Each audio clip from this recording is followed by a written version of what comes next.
Assalamualaikum warahmatullahi wabarakatuh. Alhamdulillah, syukurlah,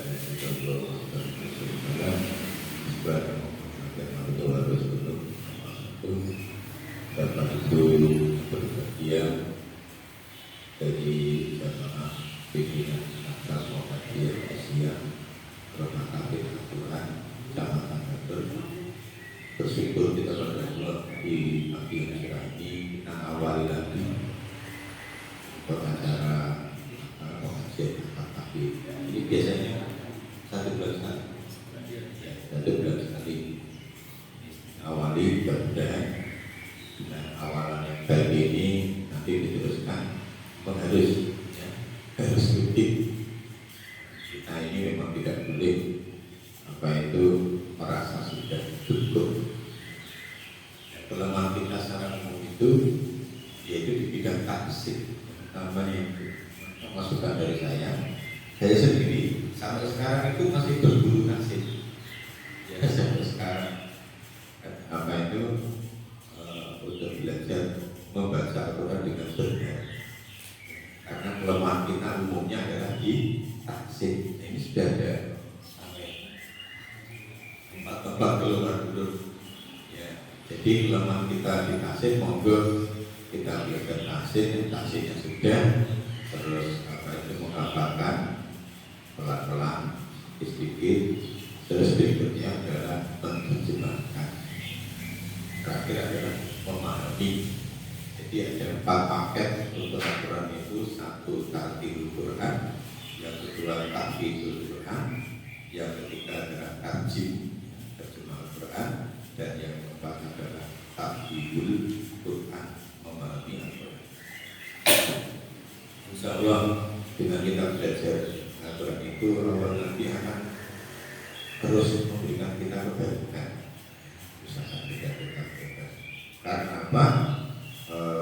Kalau kita itu belajar terus seperti itu otak ya, akan terisi dengan ayat-ayat Allah. Maka itu juga diantaranya untuk supaya kita awet muda. Itu diantara resepnya itu adalah tiap subuh dan tiap maghrib membaca Al-Quran dengan suara keras. Bahkan tidak hanya secara siri, tapi harus secara wajah. Itu termasuk di antara untuk supaya kita awet muda, juga tidak gampang pikun. Jadi rumus seperti itu. Maka monggo di sini kan ada RTG rumah sakit Al-Quran. Monggo kita tekuni dunia Al-Quran ini. Ya, dengan jalan kita ya harus mau berburu. Ya. Alhamdulillah saya menekuni tentang dunia pendidikan anak Al-Quran ini sejak 89 waktu pertama kali ada di Yogyakarta. 89 sampai sekarang tahun 2022 ditambah 89 dari 11, berarti sudah 33 tahun saya menekuni dunia pendidikan anak, khususnya di hasilnya apa? Ya, alhamdulillah sekarang berdiri sebuah rumah sakit Al-Quran yang belum satu nanti, yang santrinya sekitar 300 dan punya cabang 02 Lombok, 03 Bogor, 04 Garut. Seluruh santri ya sekitar 700 dalam satuan komando dengan metode yang sama. Kita sering silaturahmi. Besok ini bulan Juli ini Merangga wisuda. Merangga itu lucu malah. Ya, jadi Merangga itu ada 3 desa. Itu rumah takbir Al-Quran 02A. 2A itu di Desa Pergayu Kelurahan, 02B di Desa Merangga, 02C di Tanjung Kalang. Jadi masing-masing desa itu namanya 2A, 2B, 2C. Sama seperti Barat juga itu 2 desa. Yang pertama pesantren 4A, yang kedua di di Barat Kota 4B. Jadi itu saking semangatnya, ya nggak apa-apa. Jadi itu selain itu makanya monggo kita ini silahkan kita bergerak di dunia kita masing masing-masing selebih dikerjakan, tapi jangan lupakan Al-Quran. Karena Nabi bersabda, khairukum man ta'allamal Quran. Sebaik-baik kamu adalah yang mau belajar Al-Quran dan mau mengajarkannya. Ajakur apa pun jenenge sinau tapi itu berulang meskipun tulisnya satu. Saya di rumah ini sudah sejak 3 tahun ini ada pengajian bapak-bapak namanya ngaji dan ngopi lansia. Muridnya agak lucu, para pensiunan sudah pensiun ya, sudah pensiun tahun kemarin sudah nomor 61 lah ya ini, nomor 61. Jadi jamaahnya ya 6-7 orang para pensiunan. Dua materinya Selasa malam itu taksim Al-Quran itu dia dimulai dari Al-Fatihah dan seterusnya sehingga piye caranya Al-Fatihah itu setelah itu Anas dari bawah Jumatnya terjemah taksim itu juga dimulai dari sama berlafaz itu ya jadi itu insya Allah kalau kita bergerak di dunia dapat kita mengembangkan jawab Allah akan memberi apa yang kita minta. Dan saya sudah buktikan surat Muhammad ayat 7. Ini apa itu efek dari surat Muhammad ayat 7. Ya ayyuhalladzina amanu in tansurullaha yansurkum wa yusabbit aqdamakum. Wahai orang-orang beriman, jika kamu menolak agama Allah, mendapatkan agama Allah, maka Allah akan menolongmu dan meneguhkan kedudukan bahasa bintang dan meneguhkan kedudukan itu artinya Allah akan memberi apa yang kita akan diberi pangkat, jabatan, harta. Jadi ini juga karena Al-Quran ini ada musola ini, ada juga lantai juga. Coba tidak ada Al-Quran di sini, tidak ada apa pengajaran Al-Quran. Tidak mungkin akan terbangun sebuah musola di lantai. Padahal muridnya berapa murid? Berapa muridnya? 80. Coba bayangkan. Gak bisa bayangkan ya. Saya musola satu ini kemarin ini baru pesan meja itu 50. Ya, saya yang pesan itu meja 50. Satu meja 50.000 murah langsung pada produsennya, pada pembuatnya Mas Alisma. Kita pesan ini nyari saya kata itu 50 2,5 juta ya seperti ini itu meja guru ya seperti ini. Jadi Allah jangan ragu-ragu. Sekarang di tempat saya sendiri di komplek pondok saya ada 4 lokasi. Apa mungkin saya yang hanya guru biasa, guru SMP, istri saya guru ngaji, pendiri gedung sampai 4 lokasi. Yang dua lantai semua, yang 2 ini masing-masing lokasi sekitar 10, tapi 40 itu utara jalan 2 lokasi, selatan jalan 2 lokasi. Belum di luarnya kami punya 1, 2, 3, 4, 5 lokasi di luar model komplek. Di luar punya 5 lokasi. Dan mungkin kita bisa punya sebanyak itu jika kita tidak menolak agama diberi. Ini malah yang baru ini belum jadi, disetujui baru kita pakai ya, penawaran semula tanah kosong 10 meter kali 25 di belakang rumah sakit Bayangkara, sebelahnya gereja ya, belakang Bayangkara ada gerejanya. Nah ini pas sebelah baratnya ada sedikit Pak masih butuh tanah, butuh gedung ya, langsung aja saya jawab dari salah satu guru kami. Jadinya mintanya Pak, saya punya tanah 10 meter kali 20 meter. Saya tahu ini bos dagang dari Tengkuran, bibit dagang gitu.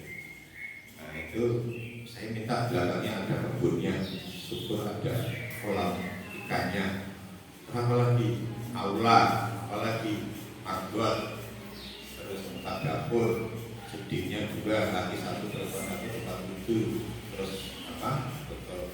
Halaman depan itu 4 hari itu saya dikirim Jadi dari hadisnya cocok, kasih gambar, kasih tag. 2 minggu sebelum puasa. Setelah itu seminggu itu langsung selamatan untuk meletakkan batu pertama. Sekarang sudah 70%. Sudah 70%. Gedungnya itu tingginya 7 kali 10, 70 meter persegi tingginya. Semua permintaannya dipenuhi, permintaan saya. Itu contoh. Dan itu kalau ya, nanti Pak Dirman terima jadi. Dan saya alami seperti itu juga satu kali, beberapa kali. Dan ya, saya punya tempat ini lantai 2 di kosong. Nah, kalau ada dikirim guru ngaji di sini dengan muridnya, saya bangunkan. Penjaringan mintanya seperti apa? Dari uang Pertamina ya, tak ceritakan mintanya ini 7 bulan lagi saya juga lagi sudah. Ini contoh ya, contoh bahwa ayat surat Muhammad ayat 7 tadi, ya ayyuhalladzina amanu in tansurullah yansurkum wa yusabbit aqdamakum. Bagi orang-orang beriman, jika kamu menolong agama dan meneguhkan. Ya, tadi saya katakan meneguhkan Allah itu memberi apa yang kita minta. Maka jangan ragu-ragu menjadikan semua untuk terjun di dunia dakwah, khususnya pengembangan Al-Qur'an. Nek kalau bisa mulai belajar bisik, ada kan di sini, ya, tahsinul Quran. Karena kita itu kelemahannya orang model taksin, gitu. Jangan kita tuh merasa sudah baik. Jadi saya ngaji ya, guru peksa, karena kita tuh bisa sejak SD. Nah, berus gede tidak pernah diperbaiki. Monggo didatangkan, ya, kita dari sini guru. Di sini ada apa itu? Metode Umi, di Bogor ada guru Umi di sini. Siapa sah? Jadi kita. Pak Najib. Datangkan di sini. Seminggu sekali tidak apa-apa. Monggo. Ayo semuanya, ya. Ini perlu kita. Tidak usah ragu-ragu kita. Tidak usah malu. Saya aja loh. Untuk berguru taksin Pak Iwangi itu Sukomor, Rombaron. Sukomor di pesantren Al-Islam, Ustadzul Hikmi. Di Baron itu apa itu yang guru qiraat di Masjid Agung, Masjid Jami Pak Tresin, Imam Tresin. Saya aja tak ingin ngomong. Ya, monggo. Yang di sini kita sudah dalam sholat dimanfaatkan, ya. Bapak Ibu yang berbahagia, tadi itu pengantar ya, Bapak Ibu untuk motivasi. Yang belum kenal dengan saya ini Ripeannya Mahmudi. Jadi istri saya ini kakak kandungnya Sob, ya, istrinya Mahmudi. Jadi dia Ripean ya. Jadi itu adik saya Mahmudi ini Alhamdulillah sama-sama ya. Bapak Ibu yang berbahagia, pengajian kali ini saya akan mengupas tentang tafsir surat Al-Kautsar. Karena kita nanti akan tanggal 9 Juli, 1 bulan lagi gak ada ya. Kita sudah apa itu Idul Kurban. Mudah-mudahan sama ya, antara Muhammadiyah dengan pemerintah. Ya, surat yang kaitannya dengan itu adalah surat Al-Kautsar. Monggo kita bareng-bareng ya, kita ngaji dulu ya. Setelah itu nanti baru saya bacakan. A'udzu billahi minasy syaithanir rajim. Bismillahirrahmanirrahim. Inna a'tainakal kautsar fasholli li rabbika wanhar. Nasani'aka huwal abtar. Kemungkinan kesalahan pada ayat ini adalah innanya tasdidnya tidak jelas. Pada itu dengung yang kedua akoina itu ain. Banyak kesalahan pada alif ambil a bukan a ya. Kesalahan yang ketiga adalah al-kautsar, tahnya itu panjang. Inna a'tainaka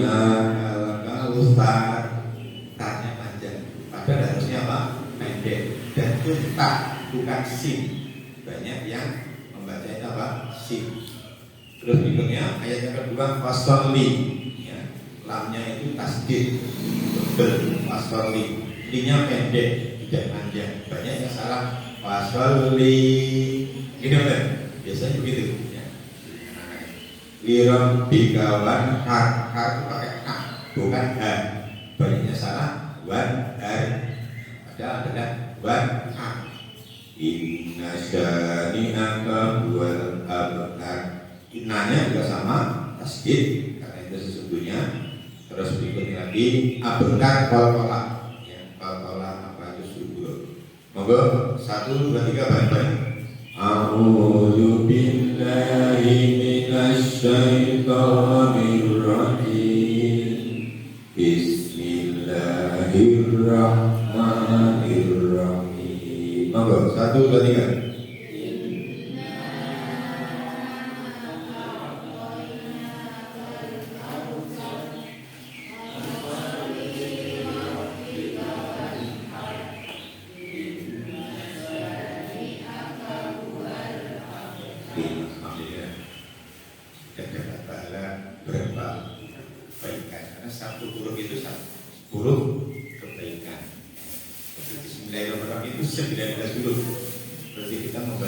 Bismillahirrahmanirrahim itu mendapat 190 kebaikan.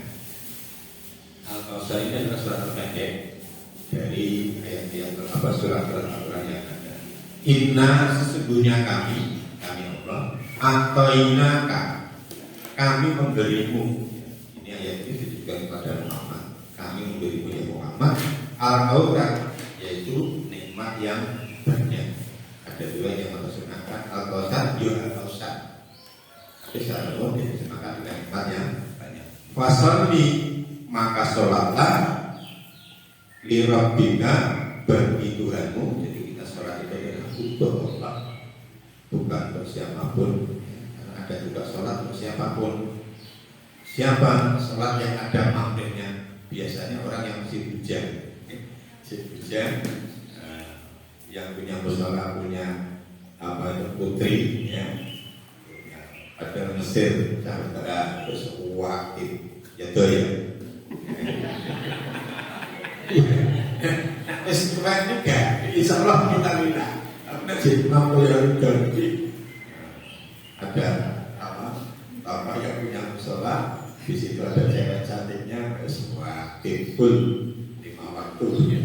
Sholat tunai. Itu berarti ada pamrih ketika mantu berhar dan berkorbanlah. Inna sesungguhnya sami akan orang-orang yang mengikuti ya Muhammad. Dua dia adalah al-abtar, yaitu yang terputus dari rahmat Allah. Siapa yang berbahagia? Secara umum, yang pertama adalah tentang al-Kausar. Ada beberapa pendapat tentang pengertian al-Kausar. Di dalam hadis riwayat Ahmad, hadis nomor 11.597, al-Kausar itu adalah nama sungai di surga. Ya, pendapat yang pertama adalah nama sungai di surga. Yang kedua, tersebut di dalam hadis Bukhari nomor 4964. Al-Kausar ini adalah nama telaga Rasulullah yang di akhirat besok banyak orang untuk mendatanginya. Dan yang pertama tadi ada nama sungai di surga, yang kedua ada nama telaga Rasulullah, yaitu Al-Kausar. Yang ketiga itu pendapatnya Ibnu Abbas. Ibnu Abbas itu adalah sepupu Rasulullah, ya. Yaitu didefinisikan Ibnu Abbas ini termasuk ahli tafsir terbesar pada zaman Rasulullah itu adalah Ibnu Abbas. Akibat doa dari Nabi, ya Allah pahamkan dia itu dengan agama. Menurut Ibnu Abbas bahwa Al-Kausar itu adalah kebaikan yang banyak yang diberikan kepada Nabi. Namanya juga kebaikan yang banyak yang diberikan kepada Nabi Muhammad juga kalau kita terjemahkan dengan diri kita sendiri, maka banyak nikmat yang sudah kita terima. Ukurannya apa? Untuk diri kita ya, ukurannya adalah kita waktu masih bujang dulu punya apa, dan sekarang kita punya apa. Gimana? Kita bujang dulu kan gak punya apa-apa. Bayar duit pirowe. Begitu kita sudah rumah tangga, setelah berjalan sekian tahun, kita punya istri, punya anak, punya rumah, punya kendaraan. Si musola ini punya musola, saya punya pondok pesantren. Itu karena apa? Kita sudah rumah tangga. Maka menikah itu ya bejo-bejo. Gitu loh. Menikah itu bejo-bejo. Nek pas bejo terus, insya Allah kita sukses dunia dan akhirat. Tapi bejat terus semangat sampai akhirnya berakhir dengan perceraian. Karena itu maka nama itu menikah itu penting. Kalau menikah nama itunya karena kecantikan, maka dia akan dikecewakan oleh kecantikan tersebut. Duit bojo ayu itu ya resiko. Siji rakate akeh. Nomor loro sing ya akeh adalah cemburu dari kita. Peminatnya banyak. Ya. Sama seorang wanita itu duit bojo ganteng itu ya resiko. Ya. Resiko ini ngomong mergo bojone ganteng, peminatnya ya akeh. Cemburu gitu. Sama ya, jadi nak ragatnya enggak lah ya. Tapi kadang kalau ganteng ini ragatnya juga ya. Tapi ini pun ganti macam mana. Tapi nak laki-laki sama enggak.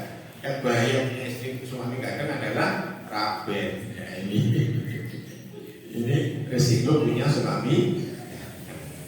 Namun sing elek bae yo ora. Laki-laki tertarik dengan wanita itu pertama memang karena apa? Wajah. Umumnya karena apa? Wajah. Ya, jadi kembali ke pokok masalah. Ya. Jadi menikah itu nawaitunya kalau karena agama, ya, bukan karena kecantikan, bukan karena nasab, bukan karena harta, tapi jika karena agama maka selamat. Ya, insya Allah akan bejo. Tapi kalau nawaitunya semata-mata karena cantik, atau karena nasab, atau karena apa harta, maka nanti bisa akan bejat. Bejat itu akhirnya apa? Jadi syukur dari kabeh. Ya ayu, sugih, nasabnya apik, agamane apik. Iki pol bejone. Ya cuma ya angel. Jadi nah, tentang nikmat yang banyak ini Nabi bersabda, aku telah diberikan 5 hal yang belum pernah diberikan kepada seorang pun dari Nabi sebelum. Tentang tafsir dari Ibnu Abbas bahwa Al-Kausar menurut Ibnu Abbas adalah kebaikan yang banyak yang diberikan kepada Nabi sehubungan dengan ayat ini. Apa pendapat Ibnu Abbas ini? Ada sebuah hadis Nabi bersabda, aku telah diberikan 5 hal yang belum pernah diberikan kepada seorang pun dari para nabi sebelum. 1. Aku diberi pertolongan dengan takutnya musuh sekalipun berada pada jarak perjalanan 1 bulan. Jadi jika akan peperangan Nabi Muhammad itu peperangan zaman Nabi itu ada sekitar 63 kali.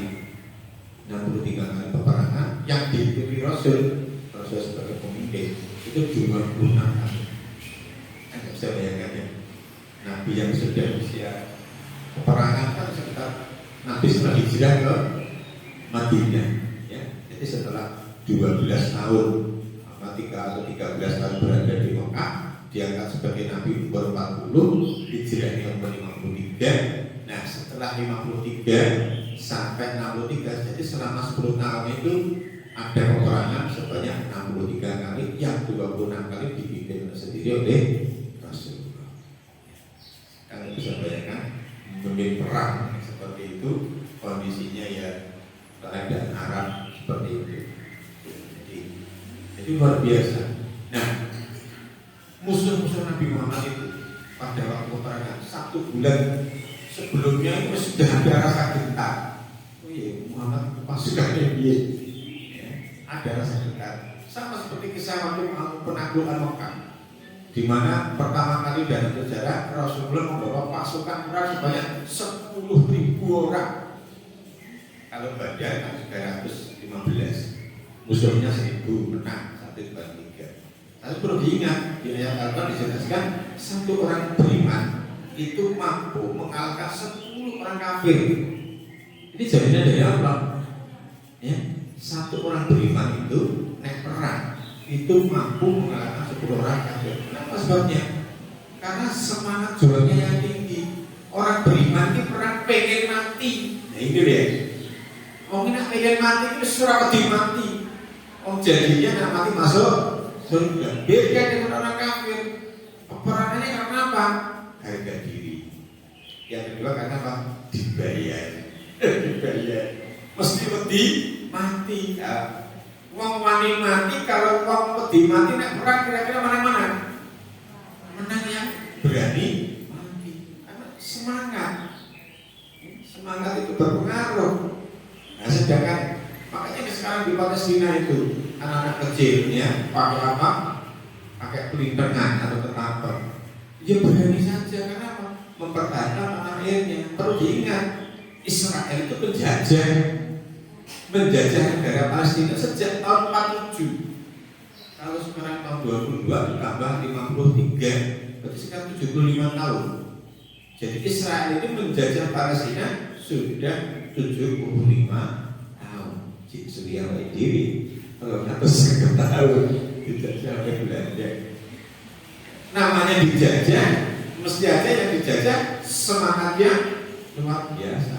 Wani mati, sedangkan yang jajah karena pekerjaan. Gimana?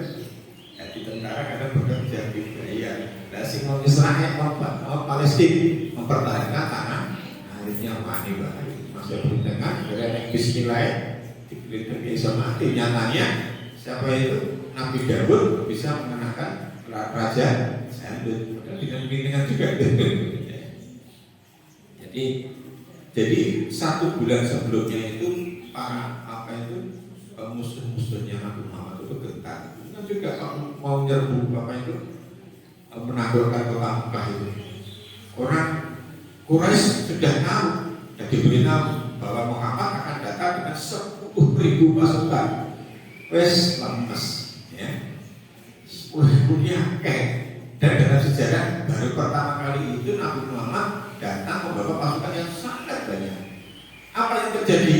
Apakah orang Quraisy menyambut perangan dengan perangan? Tidak, nyerah.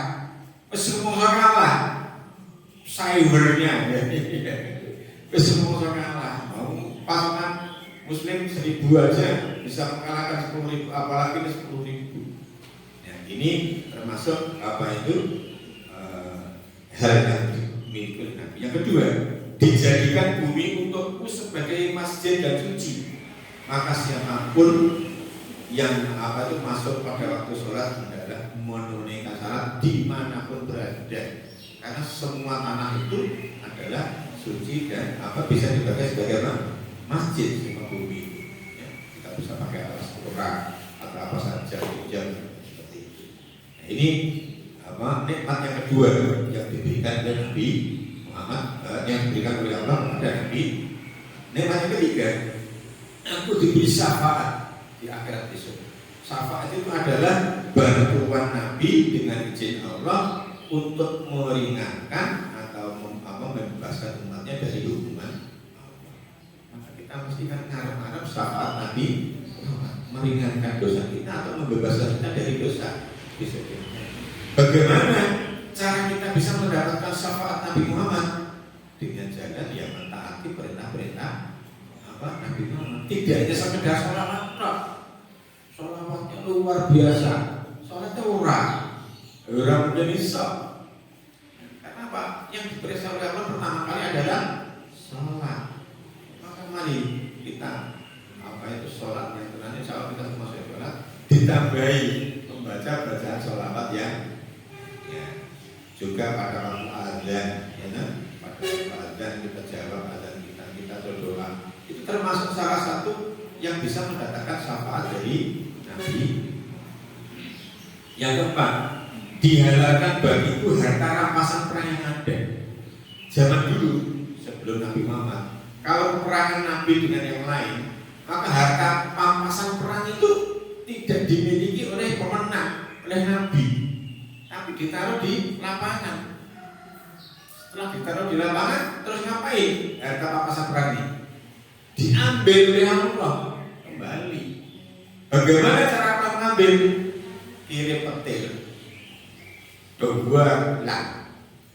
Zaman dulu begitu. Sebelum Nabi Muhammad. Nah, setelah Nabi Muhammad, Nabi punya hak 20% dari harta pampasan perang, yang 80% miliknya yang ikut perang dan untuk Baitul Mal.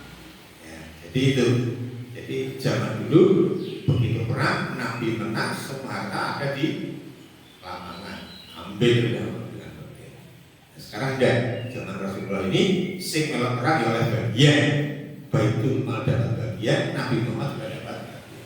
Yang kelima, setiap Nabi yang kenikmatan yang diterima oleh Nabi Muhammad, yang kelima adalah setiap Nabi diutus khusus untuk kaumnya, sedangkan aku diutus untuk semua orang secara umum. Hadis riwayat Bukhari nomor 335 dan Muslim nomor 521. Ini 5 hal kenikmatan yang diberikan kepada Nabi Muhammad yang itu tidak ada pada zaman Nabi dulu. Maka sang akhir zaman kenabian adalah Nabi Muhammad. Wa man arsalnaka illa rahmatan lil alamin. Tidaklah diutus kecuali untuk menjadi rahmat semesta. Nah, sedangkan nabi-nabi dulu diutus untuk umatnya masing. Ya, jadi ini tafsir dari Ibnu Abbas bahwa kebaikan yang banyak yang diberikan kepada Nabi Muhammad diantaranya adalah hadis-hadis 5 hal. Siapa yang berbahagia? Kita kembali ke pokok masalah. Inna a'tayna al-kautsar, sesungguhnya kami Allah, kami telah memberimu yang Muhammad nikmat yang banyak. Fasalli. Ini ya. Setelah kamu diberi nikmat yang banyak itu fasalli mulo salat toh. Fasalli di rabbika wa salat karena apa? Allah, dan berkorban karena Allah. Ini. Nah, di sini yang perlu kita pahamkan adalah tentang sholat ini. Ya. Maka Nabi juga bersabda, as-sholatu imaduddin. Faman aqama faqad aqamati wa man tarakaha faqad hadamati. Sholat itu adalah yang agama.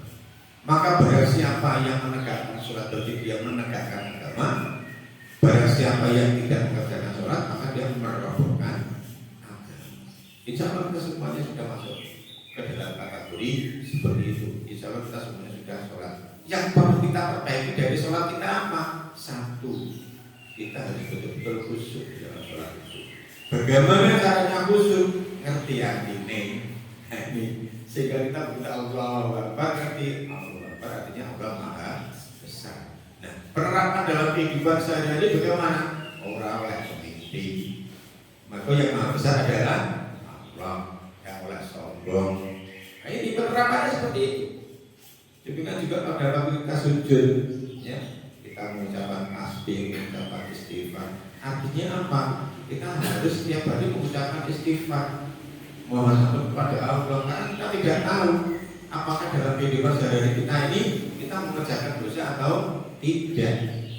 Secara tidak sengaja kita sering mengerjakan dosa. Maka solusinya diantaranya adalah mengucapkan apa? Istighfar. Nabi Muhammad saja yang sudah dijamin oleh Allah masuk surga tiap hari masih beristighfar. Ada riwayat mengatakan 70 kali, ada riwayat mengatakan 100 kali. Ini Nabi ngomongnya apa bukan Nabi. Ini contoh bahwa sholat yang kita perbaiki yang pertama adalah kekhusyukan sholat kita. Gimana kalau saya tidak bisa sholat khusyuk? Makmum saja, berjamaah saja, manut imam saja. Maka perlu kita belajar sholat yang benar, caranya berdiri, caranya takbir, caranya rukuk, caranya apa sujud, caranya duduk di antara dua sujud. Itu harus digurukan, tidak boleh belajar dari YouTube tok. Ya, harus punya guru. Maka perlu perbaikan kita ini. Ya. Bagaimana dengan orang yang sudah sholat tapi kok masih jahat? Ada ya? Sholat tidak jahat. Berarti dia sholatnya hanya sholat secara definisi. sholat secara struktural. Struktural artinya definisi sholat kan gerakan-gerakan ibadah yang dimulai dari takbiratul ihram diakhiri dengan apa? Salam. Itu definisi sholat. Tetapi tidak memahami tentang fungsi sholat. Jadi melakukan sholat secara struktural, tidak melakukan sholat secara fungsional. Fungsi sholat. Apa fungsi sholat yang pertama? Inna sholata tanha anil fahsya'i wal munkar. Sesungguhnya sholat itu mencegah dari perbuatan keji dan munkar. Sehingga kalau ada orang itu sholat, sudah sholat masih berbuat salah, berbuat keji dan munkar, berarti dia belum memahami sholat secara fungsional, baru melakukan sholat secara apa? Struktural. Nah, ini yang perlu kita perbaiki. Jangan berbagi. Apa fungsi sholat secara umum? Yang pertama, maka sholat itu adalah diampuni dosa-dosanya oleh Allah. Karena memang kita ini kesana arahnya. Kalau orang diampuni dosa Allah, maka masuk. Yang kedua, yaitu ini Nabi bersabda, sesungguhnya seorang hamba muslim jika menunaikan sholat dengan ikhlas karena Allah, maka dosa-dosanya akan berguguran seperti gugurnya daun-daun ini dari pohonnya. Bismillah.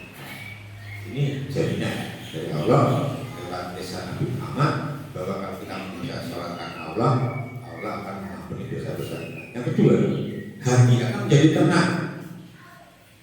Nabi bersabda, dan dijadikan penyejut hatiku dalam ibadah sholat. Hadis riwayat Nasa'i dan yang mana berbahagia?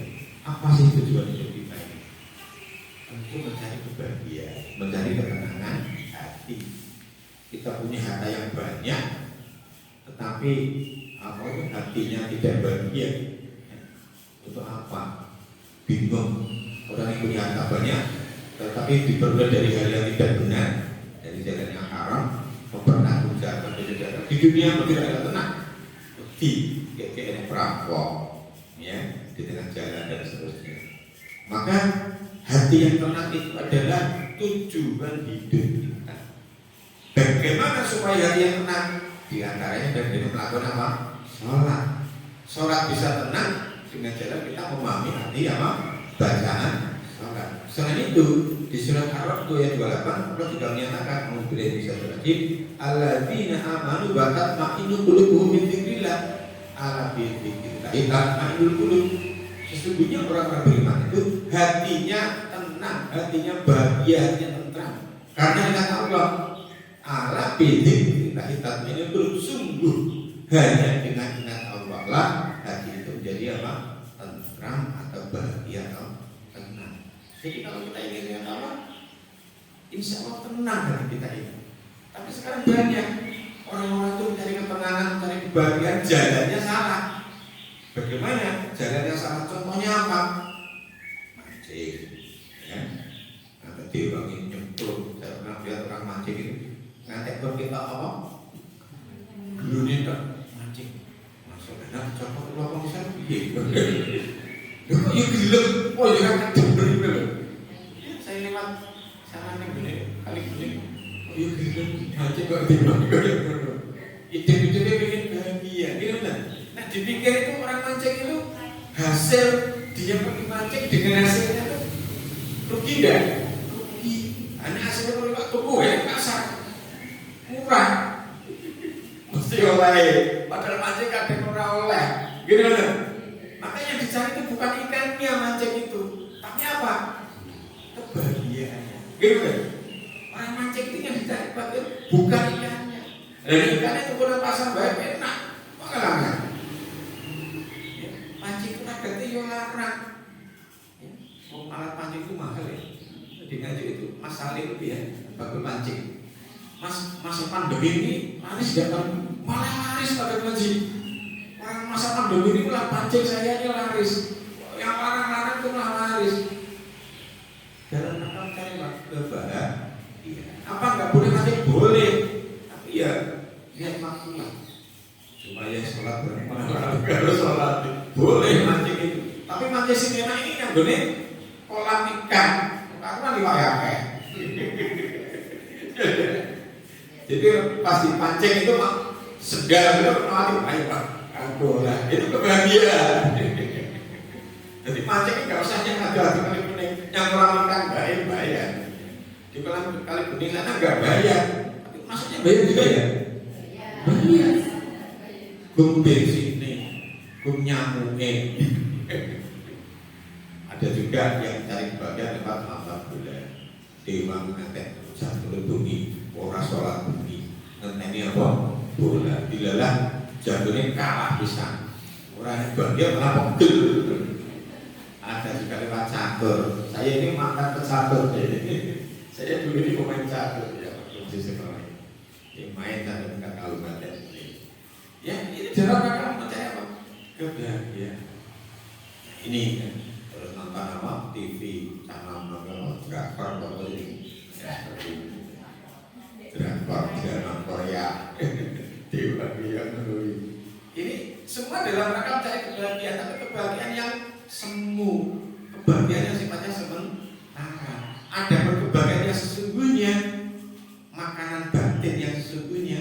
Karena kebahagiaan itu dalam rangka mencari makanan batin. Apa makanan batin yang sesungguhnya?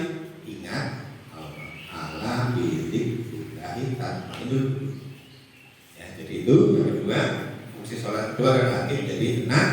Yang ketiga yaitu mendapat balasan di surga. Ini yang kita harapkan ya, bahwa kita menjalankan sholat ingin memperoleh surganya. Bapak Ibu yang berbahagia, memang banyak orang beribadah itu bermacam-macam tujuannya. Tapi tujuan yang tertinggi itu yang pertama, ada orang sholat itu karena atau beribadah itu karena apa? Ada ibadahnya seorang Buddha. Ibadahnya seorang Buddha itu ibadah karena takut akan siksa Allah dan karena itu perintah Allah. Itu boleh saja. Yang pokoknya sholat aku disiksa Allah. Itu ibadahnya seorang. Yang kedua ibadahnya seorang pedagang dihitung bayarnya. Aku sholat masih paling seneng kok bulan subuh. Mergo mendapatkan dunia dan seluruh isinya. Oh, dihitung bayarnya. Boleh nggak itu? Boleh saja.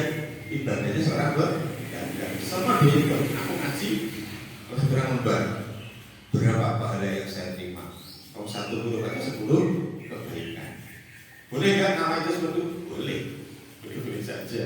Yang ketiga adalah ibadahnya orang yang butuh kepada Allah. Kita mungkin ada perasaan nggak sholat itu ada rasa bersalah. Ngerti nggih?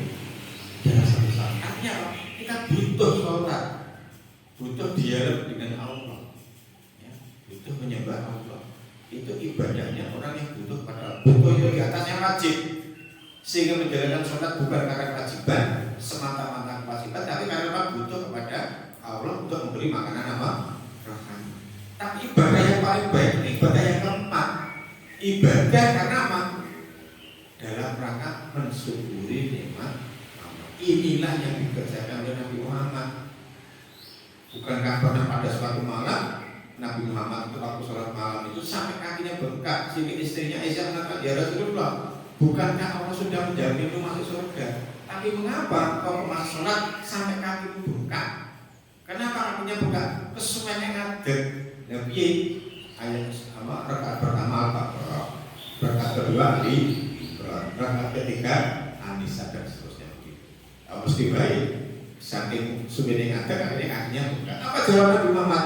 Aisyah, tidak bolehkah aku menjadi hamba yang bersyukur kepada. Jadi Nabi Muhammad beribadah karena apa? Mensyukuri nikmat Allah. Kita kalau sudah sampai tahap yang keempat itu luar biasa. Luar biasa. Ketiganya sudah luar biasa. Apalagi yang keempat. Monggo kita masuk ke arah sana, level sana. Kita beribadah, kita ngaji, kita puasa, terus masuk apa? Kita sholat, kita silaturahim seperti ini juga ya. Itu karena apa? Dalam rangka mensyukuri nikmat Allah. Terlalu banyak nikmat Allah yang sudah kita terima. Apalagi yang pernah kena COVID. Saya ini masuk rumah sakit Kertosono dulu karena COVID itu juga jadi begitu orang ada mau mati. Saat kamar saya 3 orang, si mati stok. Yang hidup juga. Jadi harus dengan itu pernah satu hari itu meninggal 60 orang. Berhadapan COVID sampai apa itu tempat parkiran motor itu dengan jenazah saking akeh sing mati. Maka kalau kita sudah lolos dari COVID ini bonus dari Allah. Monggo sisa umur kita ini kita gunakan untuk mensyukuri nikmat Allah dengan jalan apa? Termasuk golek ilmu, ya, termasuk mencari ilmu agama. Ya, kita ibadah. Dan ini kang Gusti barakah dan apa? Berkorban. Berkorban juga dalam rangka apa? Mensyukuri nikmat Allah. Jadi karena itu monggo kita usahakan untuk kita apa itu tiap tahun ini berkorban. Kalau sekarang harganya 3 juta, 3 juta rupiah. Kalau kita tidak mau korban, malah nikmatnya dijabut oleh Allah, dileboni rumah sakit oleh Allah, rakatnya itu yang akeh. Apalagi kalau mencabut nikmat itu biayanya lebih banyak daripada apa? Kita berkorban sendiri. Jadi karena berkorban itu karena Allah. Monggo, kambing. Ya. Zaman sekarang kalau takut sapi karena apa? Penyakit apa? Banyak kambing saja, tidak apa-apa. Jadi tapi sapi sekarang turunannya rata-rata ya 3,5 juta. Dan sapi yang kita korban tentu harus sudah ada surat keterangan dokter bebas PMK. Dengan ini yang direkomendasi oleh pemerintah, sapi yang boleh diperjualbelikan secara umum di 2 tempat. Satu di tempatnya Mbak Kaya, Bapak Bupati Lobi, Mata Bupati. Yang kedua di Sukorejo, di tempatnya Pak Musin. Sukorejo itu perumahan Loceret, Candi, ke timur. Sebelum kecil-kecil itu pertigaan ada jalan kanan. Nah, di sana ada banyak sapi, semua dalam pengawasan dokter hewan. Ya, sehingga sapi yang sudah dijamin bebas PMK. Yang ada yang 19 juta, ada yang 20, 21, 22 dan seterusnya. Karet milik, monggo. Ya. Kalau menjadikan beli sapi di desa, ya minimal harus ada menjadikan ngecek dokter hewan. Ya, di sini begitu. Bebas ya, kalau bebas tidak ada masalah. Ya, ini karena maka berkorban itu penting. Apa manfaatnya berkorban? Satu, mendekatkan diri kepada Allah. Jadi kita berkorban ini bukan apa itu besok numpak apa? Yang kita korban ini numpak sapi, itu nomor 2 siji.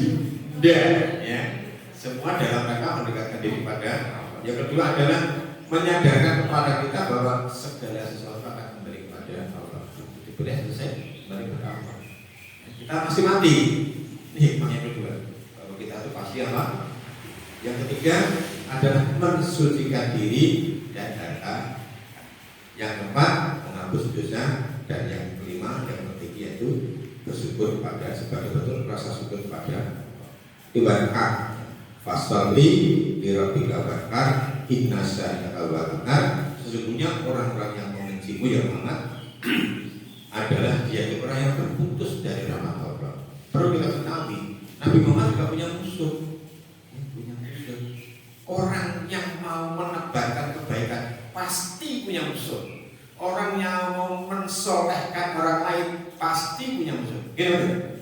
Tapi kalau soleh untuk diri sendiri nggak punya musuh kita. Soleh untuk diri sendiri, baik untuk diri sendiri. Begitu kita mengajak kepada kebaikan orang lain, pasti punya musuh. Nabi Muhammad termasuk seperti itu. Siapa musuh yang utama? Satu adalah Abu Lahab, paman diri. Maka ada surat terjaga bila ya. Ada surat seperti itu. Surat dengan istrinya. Yang kedua adalah Abu Jahal, juga termasuk Walid bin Mughirah. Jadi ya, di sini ada kalimat inna syani'aka wal abtar. Sesungguhnya orang-orang yang membencimu, ya, di antara orang-orang yang tersebut tadi itu, dia akan terputus dari rahmat Allah. Maka Abu Lahab dinas dalam masuk neraka. Dinas. Orang-orang yang memusuhi Allah, nasnya itu masuk neraka. Di Quran itu ada tokoh-tokoh yang sudah dinas masuk neraka padahal masih hidup orangnya itu. Di antaranya adalah Abu Lahab. Mungkin Abu Lahab pas dinas Allah masuk neraka, termasuk istrinya. Qarun, Fir'aun,